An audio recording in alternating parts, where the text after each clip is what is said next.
Okay, so we've all been there, right? Just feeling buried under this mountain of information, articles, podcasts, books, everything promising to make you smarter, quicker, Absolutely. It's overwhelming. and finding that stuff that actually sticks, that, genuinely shifts how you see things. That's tough. Yeah, it really is. And that's really what we try to do here on the deep dive, cut through some of that noise. Mm-hmm. So today we're diving into a really foundational book in personal finance. It's Robert Kiyosaki's 1997 bestseller, Rich Dad, Poor Dad. A classic, yeah. Or at least very well known. Definitely well known.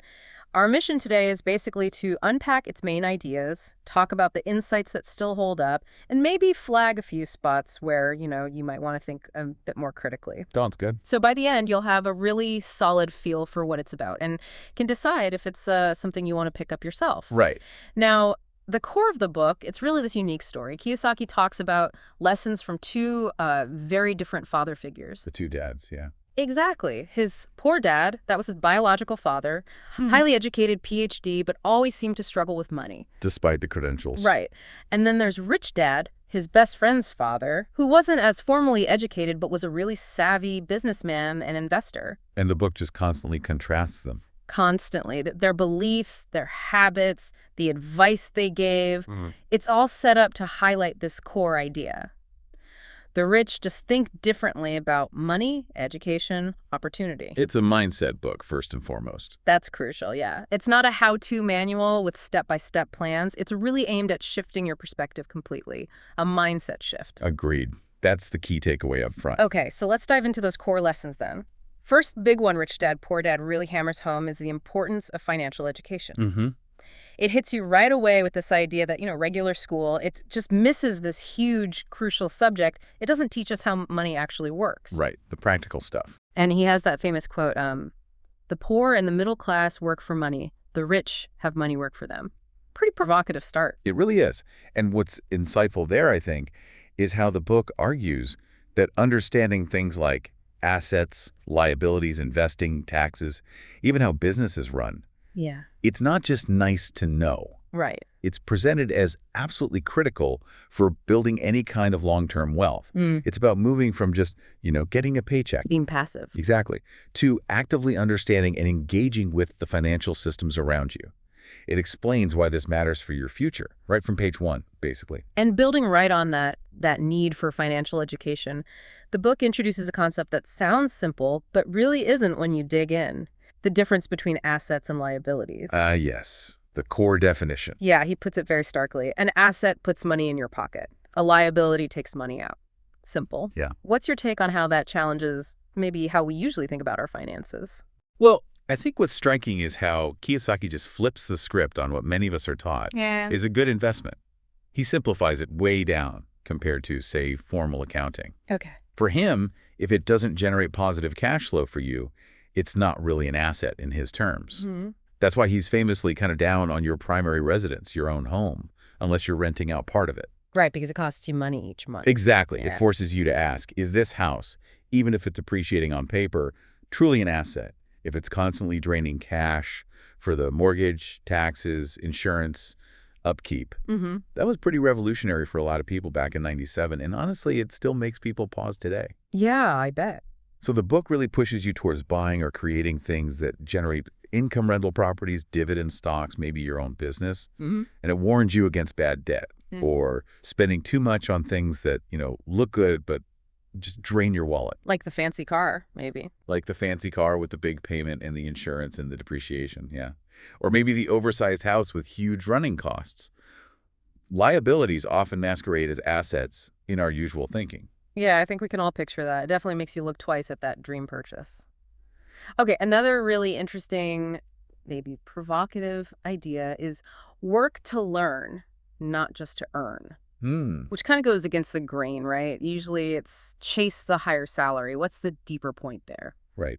The book's argument is that people who become truly wealthy often prioritize building valuable skills over just getting the next pay rise in the same role. Skills beyond just the job description. Exactly. Skills like sales, marketing, negotiation, understanding investments, communication. These become way more important in the long run than just, clocking in and out. So it's about building a toolkit. Precisely. The focus shifts towards maybe entrepreneurship or at least developing multiple income streams rather than just relying on that single paycheck. Your job becomes a place to learn things you can use to build your own wealth, not just earn a wage. Okay, that makes sense. And all these ideas, they really seem to boil down to what the book calls the mindset shift. Yeah. It's that fundamental difference between the two dads, right? Rich dad encouraging calculated risks, aiming for financial independence. While poor dad was focused on security. Yeah, play it safe, get a secure job, climb the ladder, retire with a pension. That feels like the absolute core tension of the whole book. It absolutely is. And the implication is huge, right? It suggests these different mindsets can literally shape your financial destiny. One path offers stability, sort of within the existing system. The other path is about trying to create your own system, essentially. And that pushes a question on to you, the listener.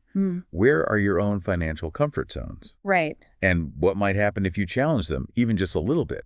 Could that open up new paths? Which leads us nicely into the rat race. That's the term Kiyosaki uses for that cycle so many people feel trapped in. Yeah, the earn-spend cycle. You earn money, you spend it, maybe you have to borrow to cover the gap, then you work harder to earn more, spend more, and just repeat, month after month. It feels very relatable. Painfully relatable for many, I think. And the book's angle is that escaping this isn't necessarily about earning more money right away. Oh, interesting. Okay. It's about fundamentally changing Yeah. how you think about the money you already have. Yeah. It ties right back to that mindset shift. Okay. It's about consciously deciding, okay, I need to get off this treadmill. And you do that by acquiring assets, those things that put money into your pocket, instead of just earning more to cover more expenses or buy more liabilities, break the cycle of consumption. Got it. So, okay, we've covered the big ideas, but like any really influential book, Rich Dad, Poor Dad isn't perfect. It has its definite strength, but also some weaknesses, right? For sure. No book has all the answers. So on the prose side, what makes it powerful? I'd say the simple language is a big one. It's really accessible, even if you know nothing about finance. Agreed. Very easy to read. And the stories, the anecdotes about the two dads, they're engaging. They help the concept stick in your mind. They make it relatable, yeah. Plus, it genuinely offers some eye-opening ideas. It challenges that traditional get good grades, get a safe job path that many of us were taught. Definitely challenges conventional wisdom. And I think maybe most importantly, it motivates people. It sparks an interest in maybe starting a business or learning about investing for a lot of readers who never considered it before. It's definitely a catalyst for many. Okay, now for the cons, or let's say the caveats, things to be aware of. While it's great for motivation, it's pretty light on the practical step-by-step how-to. It doesn't tell you exactly how to analyze a stock or structure a real estate deal. No, it's not a technical manual at all. That's a common criticism. Some people also find it a bit repetitive. He does tend to hammer home the same points quite a few times. Slight chuckle. Yeah. You could say that. The core messages get repeated. And there's a definite noticeable focus on real estate. It often comes across as like the main or best way to build wealth according to the book. That's true. It features very heavily. And finally, some of the advice is, well, controversial. Critics point out that some ideas lack nuance or could even be risky if you just jump in without really understanding what you're doing. That's a really important point. What's an example where you think someone really needs to be careful or maybe get more advice? We'll take the whole idea around debt. Kiyosaki talks about good debt, using borrowed money, other people's money, or OPM, to buy assets that generate income. Right, leverage. Exactly. But without a really solid understanding of finance, risk management, market cycles, how to value an asset, that concept can be dangerous. You could get over-leveraged fast. Very easily. It's easy here to use OPM and think it's a magic bullet without appreciating the downside risk if that asset doesn't perform or the market turns. So yeah, while the book is inspiring, you absolutely have to follow up with real disciplined learning and careful action. It's like the spark, but you need the fuel and the know-how to build the fire safely. Excellent analogy, yes. Yeah. It's a starting point, not the entire roadmap. Rich Dad, Poor Dad is also packed with these really memorable quotes that just perfectly capture the philosophy, like, it's not how much money you make, it's how much money you keep. Classic. So true. Focus on the net, not just the gross.